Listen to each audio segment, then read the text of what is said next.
Ma'rifatullah itu adalah ilmu mengenal Allah. Nah, saya kasih tahu dulu, banyak orang yang belajar ma'rifatullah tapi nggak tahu tujuannya.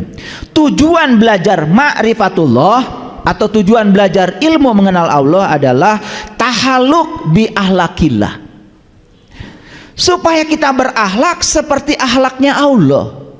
Nah, apa dasarnya? Nanti saya tunjukkan ayatnya. Karena Allah berfirman dalam Al-Quran, wa ahsin kama ahsanallahu ilaika. Berbuat baiklah kamu sebagaimana Allah berbuat baik kepada kamu. Jadi sesuatu disebut perbuatan baik apabila mekanisme melakukannya persis seperti Allah melakukannya kepada kita. Coba, pernah ada yang minta nafas sama Allah? Enggak kan? Dikasih. Pernah ada yang minta melihat sama Allah? Enggak kan? Dikasih. Pernah ada yang minta, ya Allah hari ini saya telinganya pengen mendengar? Pernah? Enggak, langsung mendengar aja.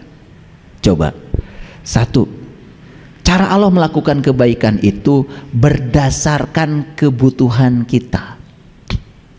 Dan Allah tuh sangat mengerti kebutuhan kita, maka apapun yang kita butuhkan dikasih. Hebat nggak Allah? Jadi Allah itu merasa sebelum terasa. Makanya berbuat baik itu coba belajar merasa sebelum terasa. Kalau ada orang datang ke rumah kita, ya, kelihatan orang itu datang dari jauh, dia kalau mau bicara nggak punya ongkos sungkan. Coba belajar merasa sebelum terasa. Gak usah nunggu orang itu minta ongkos, kasih saja ongkos. Saya kalau ada orang datang dari kampung ke rumah saya, apalagi bawa-bawaan, udah langsung saya hitung itu ongkos dari kampung ke sini berapa, pulangnya berapa, mampir di jalan berapa, sampai pipisnya 2.000 di mana saya hitung itu. Tambah oleh-oleh, udah saya kasih. Nah, Allah itu memberi kepada kita tuh begitu. Kita mah orang sudah minta-minta sama kita pun luar biasa, sampai air mata bercucuran masih juga bertahan, merasa itu milik kita. Ngerti nggak maksud saya? Ini saya mau bikin kalian semua yang hadir di ruangan ini sakti setelah ini. Gak usah baca itu, baca ini, gak usah. Tapi gunakan akal pikiran kita yang sehat. Sakti langsung. Oleh karena itu saya kasih tahu, kalau ingin banyak uang, jangan minta sama Allah. Allah itu tidak pernah ngurusi uang, bahkan tidak mencetak uang. Yang ngurusi uang itu peruri. Dan uang sudah disalurkan pada orang-orang yang rajin mencarinya. Cari orang yang saldo rekeningnya banyak, baik-baiklah sama mereka. Betul nggak? Gitu aja. Bermitra dengan mereka, berbisnis dengan mereka, gitu, ya kan? Iya. Tadi pagi saya sudah pindah uang saya 30 juta sama tukang gordeng. Iya, dia punya gordeng, punya keahlian bikin gordeng, saya butuh gordeng, pindah itu dari rekening saya tadi pagi 30 juta itu ke tukang gordeng. Luar biasa tuh tukang gordeng, sakti dia.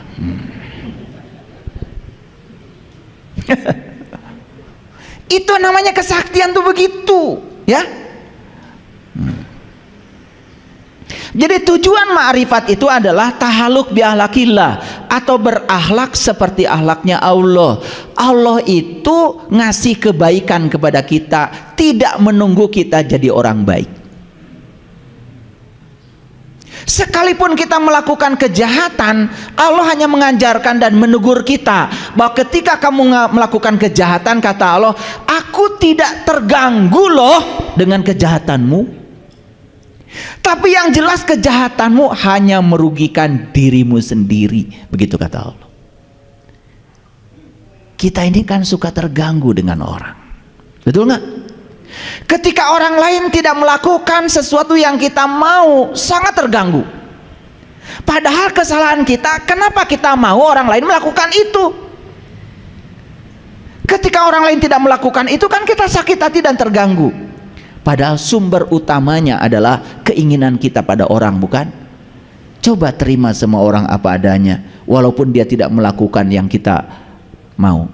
Kan gak ada tuntutan apa-apa. Tenang gak? Tenang, sakti itu kalian. Jadi para rasul itu datang ke dunia ini diutus untuk menjadi contoh dan teladan yang nyata bagi manusia, karena mereka itu adalah orang-orang yang sudah berakhlak seperti akhlaknya Allah.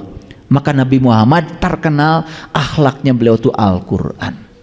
Al-Quran itu adalah firman Allah. Al-Quran itu kalamullah. Berarti Nabi Muhammad itu akhlaknya adalah akhlaknya Allah. Mulia nggak? Mulia nggak? Makanya beliau bersabda, aku diutus ke dunia ini untuk memuliakan akhlak. Nah ini yang sering lupa kita. Beliau datang ke dunia ini untuk memuliakan akhlak. Instrumennya banyak. Ada rukun iman, ada rukun Islam. Itu instrumen, itu bukan tujuan. Itu instrumen, itu toolnya, itu alatnya. Supaya akhlaknya mulia, ini loh instrumennya begitu. Nah kita berfokus pada instrumen, dianggap instrumen itu jadi tujuan, lupa pada akhlak. Makanya banyak orang yang lupa akhlak sholat, lupa akhlak syahadat, lupa akhlak zakat, lupa akhlak saum, lupa akhlak haji. Dikiranya kalau sudah melakukan semua ritual itu selesai, padahal itu baru tool, baru sarana. Puncaknya adalah akhlak. Nah ini yang saya ingin jelaskan hari ini. Makanya judulnya Ma'rifat Akhlak. Jadi kita ingin mengenal Allah, tujuan utamanya adalah supaya mekanisme perbuatan baik kita seperti Allah melakukan mekanisme perbuatan baik. Paham? Paham?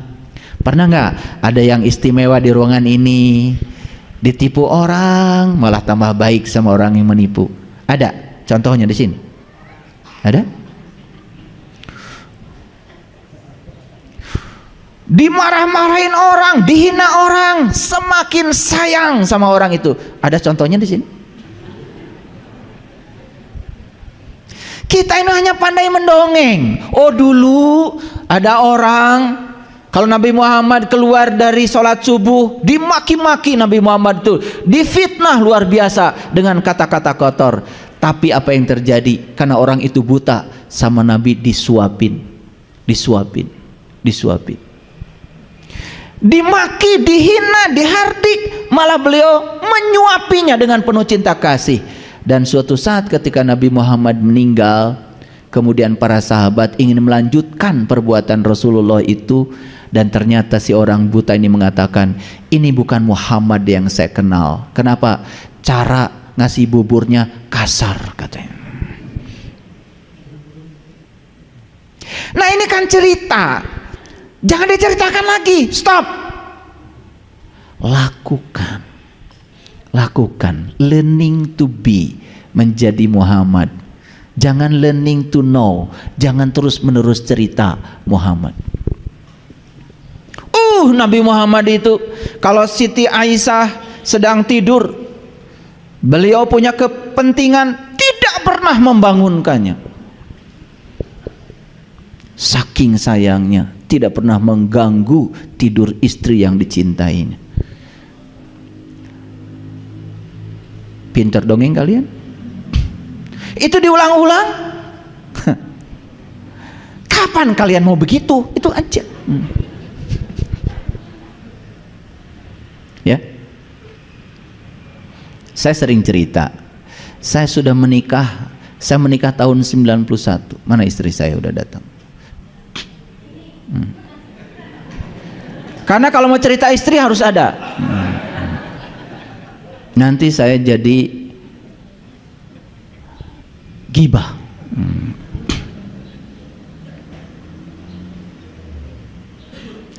Saya tidak pernah menyuruh sama istri saya.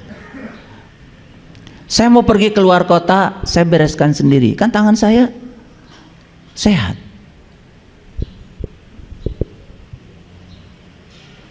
Daripada saya mau pergi ke kota melaksanakan tugas, apalagi tugas dari kampus, kan istri saya nggak tahu baju apa yang dibutuhkan di sana. Betul nggak? Acara apa yang ada di sana? Daripada saya kemudian dibekali baju yang salah. Kan repot saya di sana harus beli baju lagi. Di sana saya mau seminar, baju saya jas, ya saya yang tahu. Istri saya kan nggak tahu. Gimana kalau dibekelin celana training? Betul nggak? Suruh olahraga terus di sana malah. Tetapi kalau istri saya mau menolong saya, berarti dia sebetulnya ingin berbuat baik untuk dirinya sendiri.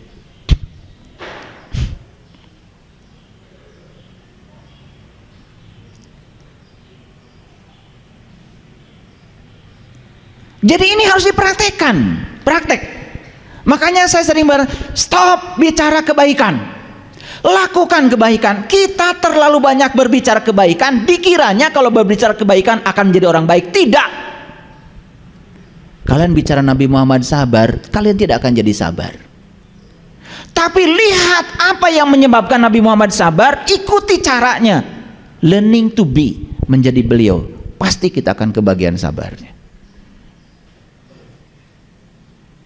Jadi para rasul, para nabi, para sunan, para wali itu adalah contoh teladan nyata manusia yang sudah berakhlak seperti akhlaknya Allah. Maka beliau-beliau itu tidak pernah melawan kejahatan dengan kejahatan, tidak melawan kegelapan dengan kegelapan.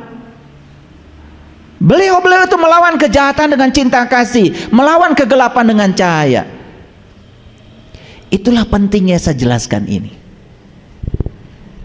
Baik, kita mulai baca Quran. Yuk kita baca. Wabtagi fima atakallahu darul akhirah wala tansa nasibaka minad dunya wa ahsin kama ahsanallahu ilaika. Ini ayat yang saya bacakan tadi.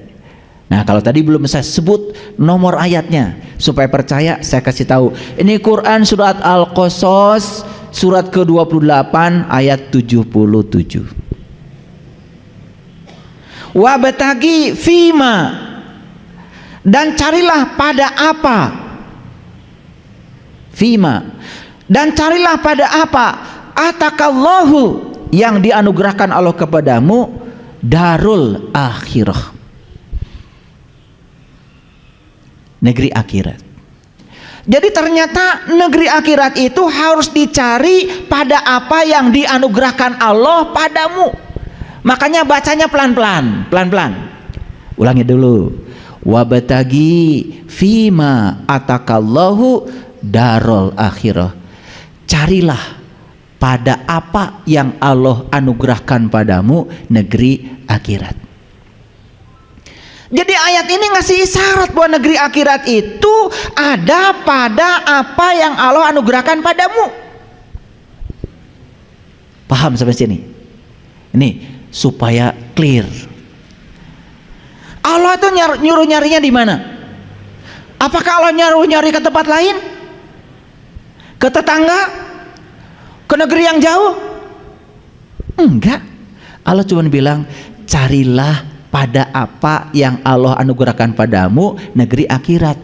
Ini alamat dari Allah. Ternyata negeri akhirat itu ada pada apa yang Allah anugerahkan padamu.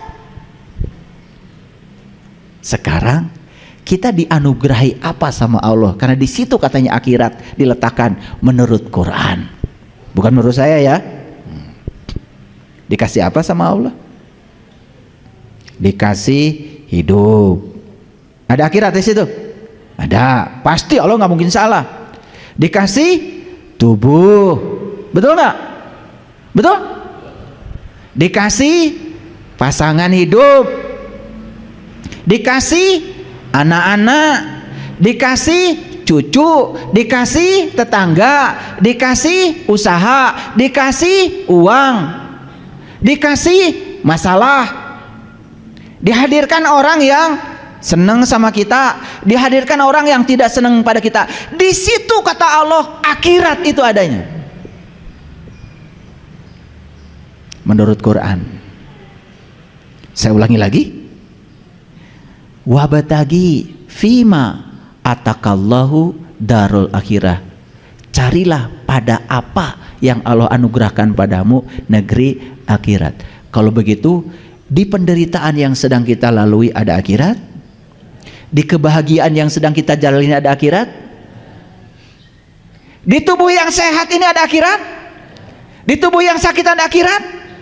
Sekarang yuk kita sadari apa yang Allah anugerahkan pada kita hari ini. Di situ akhirat adanya.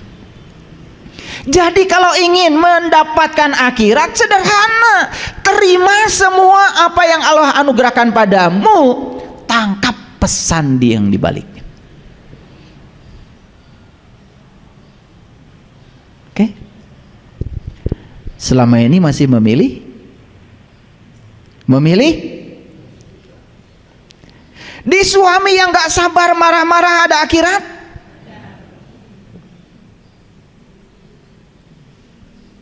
Tidak suka suami begitu, berarti gak akan bisa pulang ke akhirat kalau belum bisa menerima dia apa adanya. Karena akhirat ada di situ. Jadi akhirat itu bahasa Arab artinya adalah titik akhir, terminal terakhir. Yuk jawab pertanyaan saya. Kita berasal dari siapa? Kita berasal dari mana? Kita berasal dari Allah. Berarti terminal awal kita siapa? Allah. Ulangi, belum kompak. Kita semua berasal dari mana? Berarti terminal awal kita siapa? Allah. Kita semua akan pulang kemana? Berarti terminal akhir kita Allah. Jadi terminal awal Allah, terminal akhir Allah. Kalau begitu akhirat itu terminal terakhir.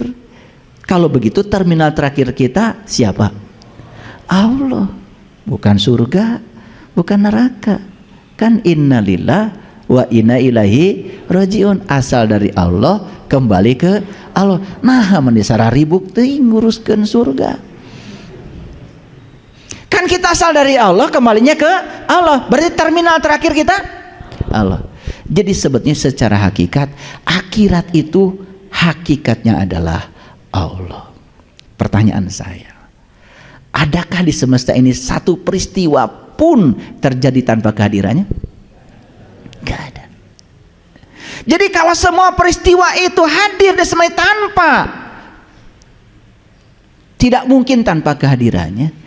Kan tugas kita cuma satu, jangan terjebak benar salah, baik buruk. Karena benar salah, baik buruk itu dari pikiran kita.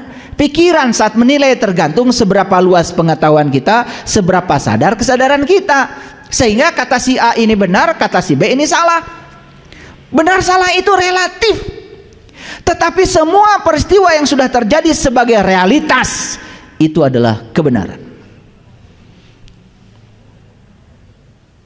Jadi kalau kita sadar semua realitas adalah kebenaran, tugas kita cuma satu. Ya Allah, ajarkan kepadaku pesan apa yang hendak Engkau sampaikan lewat peristiwa ini, baik yang disukai maupun yang tidak disukai.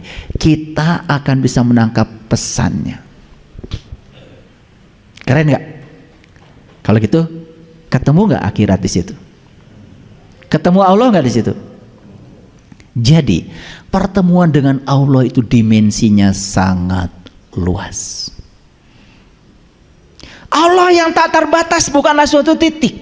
Jadi kalau ada orang mengatakan saya sudah sampai kepada Allah, itu kesombongan saja. Oleh karena itu siapapun orangnya, semua sedang OTW. Oh, tunggu one way.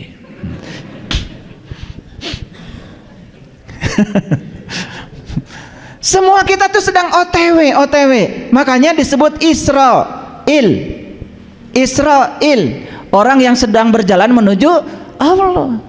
Dan semua kita sedang berjalan menuju Allah. Emang menuju mana?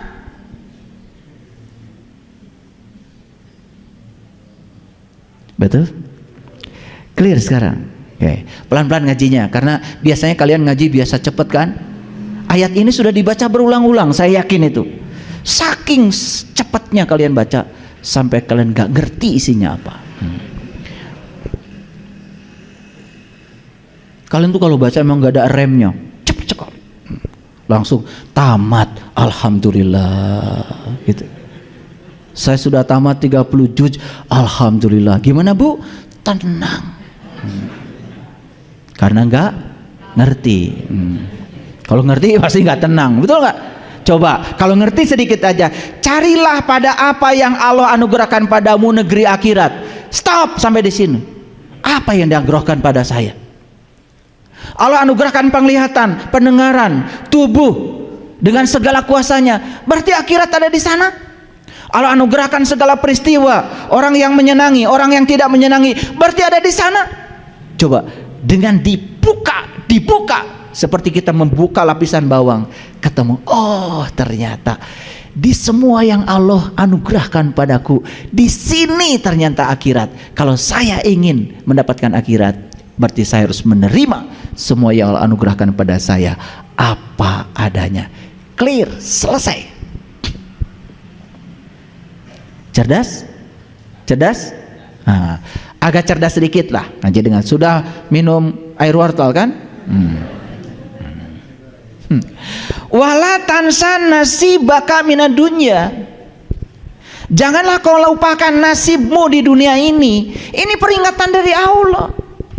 Karena banyak orang yang melupakan nasibnya di dunia gara-gara terfokus pada akhirat. Dan akhirat itu adalah negeri yang nanti. Padahal kita tahu akhirat itu terminal terakhir. Terminal terakhir kita apa tadi? Allah. Jadi kembali kepada Allah itu kapan? Apakah sekarang, di kehidupan sekarang, atau nunggu mati dulu? Kapan? Sekarang. Yuk kita sekarang sadar, oh saya ini adalah makhluk cahaya yang ditiupkan Allah ke dalam diri saya. Berarti saya sekarang harus mencahayakan semesta. Oh saya datang ke dunia ini karena cinta kasih Allah. Berarti tugas saya di semesta ini adalah menyayangi, mencintai. Tidak boleh ada kebencian lagi. Oh saya datang ke dunia ini karena diutus oleh Allah untuk menjadi kepanjangan tangan Allah. Maka tugas saya di dunia adalah menjadi kepanjangan tangan Allah, menyampaikan cinta kasih Allah. Keren gak kalau gitu? Selamat gak hari ini? Kalau hari ini selamat, besok selamat, lusa selamat, ya sudah, nanti juga pasti selamat. Nah kita tuh melupakan hari ini karena berfokus ke sana, sampai kita melupakan nasib kita di dunia. Ini ayatnya Bung ya, disuruh mencari negeri akhirat pada apa yang Allah anugerahkan padamu. Kan yang Allah anugerahkan padamu adanya di sini di dunia. Makanya dipertegas dengan ayat yang kedua, wala tansa nasibaka minad dunya. Jangan pernah kau lupakan nasibmu di dunia ini. Jadi kalau kita lahir ke dunia miskin, jelas yang salah orang tua kita. Tapi kalau kita mati miskin, yang salah ya Anda. Tidak bisa mencari akhirat di tempat yang di apa-apa yang Allah anugerahkan padamu. Bagi orang yang sudah berkesadaran, sudah tidak ada baik buruk, benar salah, semua yang terjadi dalam kehidupan adalah kebenaran, cuma minta sama Allah, ya Allah, tolong ajarkan apa yang pesan yang hendak kau sampaikan kepadaku di balik peristiwa ini. Jadi orang-orang yang kesadaran rendah ketika mendapatkan yang tidak diinginkan dalam hidupnya, ngomongnya, Gusti cute.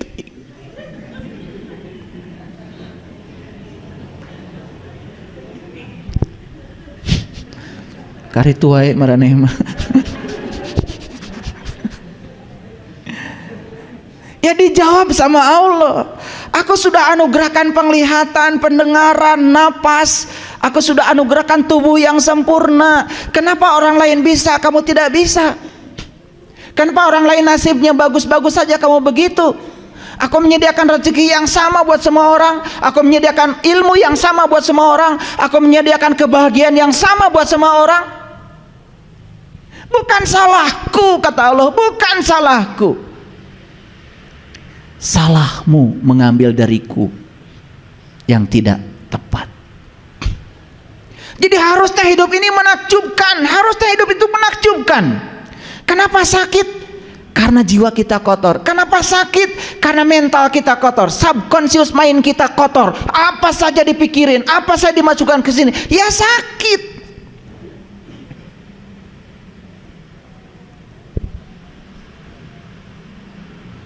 Ngerti ini saya ngomong dari tadi? Sudah dikeraskan suara saya. Saya nggak, gaya saya memang begini, nggak bisa di itu. Kalau dari dorongan dari dalam harus bicara tegas, ya saya ngomongnya tegas. Karena itu udah bukan maunya saya. Syaratnya apa kata Allah? Wa ahsin kama ahsanallahu, berbuatlah kamu sebagaimana Allah berbuat baik kepada kamu. Lihat cara Allah berbuat baik kepada kita. Lihat, tanpa keinginan, tanpa muatan, tidak bergantung baik buruknya kita. Tetap saja Dia menemani kita, berada bersama kita dimanapun kita berada. Seperti itu Allah. Makanya Allah itu ya seperti itu. Nah, kenapa Allah seperti itu? Karena Dia Maha. Maha itu makanya tidak pernah terganggu. Jadi kalau ada orang mengatakan, awas ya, kamu jangan berbuat durhaka kepada Allah, karena nanti kamu diazab sama Allah. Tersinggungan dong Allah.